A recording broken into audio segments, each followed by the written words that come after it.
Hey everybody, Ecclesia Fire Ministries here, coming at you with the 7th chapter of Proverbs here. So let's get right in this, and please like, subscribe, all that good stuff. All right, title is The Wiles of the Harlot. So Solomon is really going after the young men in this portion of Proverbs here. That's why you see a lot of this. My son, keep my words and treasure my commandments within you. Keep my commandments and live, and my teaching is the apple of your eye. You know, the Lord, when it says that we're the apple of his eye, it means the very center. And it says, you know, messing with you is like someone poking him in the middle of his eye there. Binding them on your fingers, write them on the tablet of your heart. Say to wisdom, you are my sister, and call understanding your intimate friend. So that's something that you can do. You can say, hey sis, how you doing? You know, hey wisdom. That they may keep you from an adulteress, from the foreigner who flatters with her words. For at the window of my house I looked out through my lattice, and I saw among the naive and discerned among the youths a young man lacking sense, passing through the street near her corner. So the reason why he lacks sense is because he shouldn't be going around passing through the street near her corner. You know, if you know something is tempting to you, you shouldn't be walking by it. You shouldn't be around it. And he takes the way to her house in the twilight, in the evening, in the middle of the night, and in the darkness. So it keeps getting darker in this. It's a progressive darkening. And behold, a woman comes to meet him, dressed as a harlot and cunning of heart. She is boisterous and rebellious. Her feet do not remain at home. She is now in the streets, now in the squares, and lurks by every corner.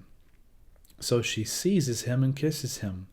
And with a brazen face she says to him, I was due to offer peace offerings. And today I have paid my vows. In other words, she's trying to use good excuses. Therefore I have come out to meet you, to seek your presence earnestly, and I have found you. I have spread my couch with coverings, with colored linens of Egypt. I have sprinkled my bed with myrrh, aloes, and cinnamon. Come, let us drink our fill of love until morning. Let us delight ourselves with caresses. For my husband is not at home. He has gone on a long journey. He has taken a bag of money with him. At the full moon he will come home.